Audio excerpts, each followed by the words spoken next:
Full house at the Olympic Stadium in Munich Saturday. Much anticipation ahead of this one, as you'd expect. Just shy of the half hour. The visitors striking first. The diving corner kick pounded in by Silvio Meisner.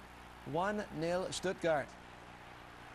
It's still the guests by a goal on the other side of the hour mark. That's when Stuttgart doubles their advantage.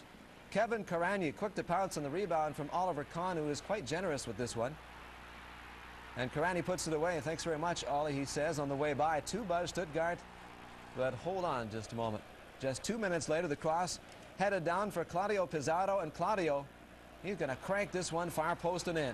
Wicked drive, and it is a 1-goal game. Owen Hargraves in on the fun there. And there'd be more fun in this one, at least for that side. Just minutes from full time, Bayern Munich makes good things happen from the free kick.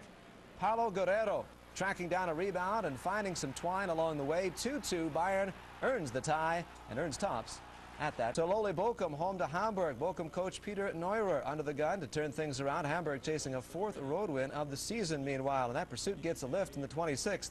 Hamburg's free kick, ideal service for Barbarez, and Sergei heads it down and in. 1-0 visitors before the half hour.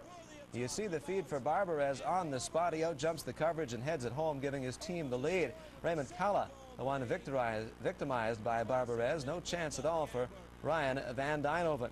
Minutes later, another dead ball causes Bochum trouble. This time Van Dijnhoven will stop the initial shot. Vinny Barbarez, as we like to call him around here, potting the goal there. Now you see the stop on the initial shot, and then things get a little goofy after that.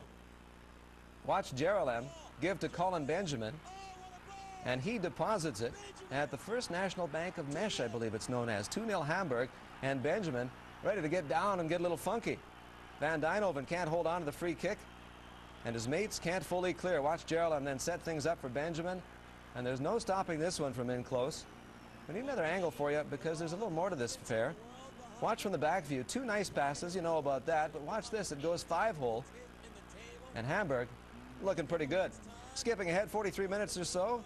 However, it is Bochum pushing to cut the gap. Edu's cross caroms to Peter Madsen. Peter sends one, and when he sends it, he knows where to send it, or just about. Wham, off the post it goes. So close yet so far from being right back in it are the hosts. But persistence pays. Minutes later, Nav's free kick headed to Tommy Beckman, and he bangs it like Beckman. Through a maze of legs it goes and in. 2-1 now the score for Hamburg. As a result, Beckman simply stepping into the clearing attempt and sending it past Piekenhagen. A ton of traffic, and somehow this one gets through. You know what? That is as close as they would get in this game. Piekenhagen and his friends, despite this disappointment, end up taking the match. 2-1 is your final score as Hamburg comes away a winner at day's end. Sat 7th as they got set to host 10th place Arminia Bielefeld in the last match before the winter break. The home side took the lead after 14 minutes. A cross from the left was volleyed in at the near post by Thomas Ritter.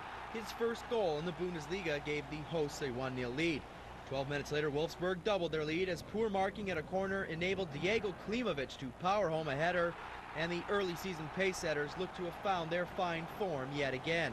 If the visitors had any hopes of salvaging something from the game, they all but disappeared as Wolfsburg Thomas Bedard scored 2 in 3 minutes before the interval. His first came after 37 minutes as he got on the end of a powerful run and cross from Martin Petrov. And 3 minutes later, more poor marking from Bielefeld saw Bedard head home his second.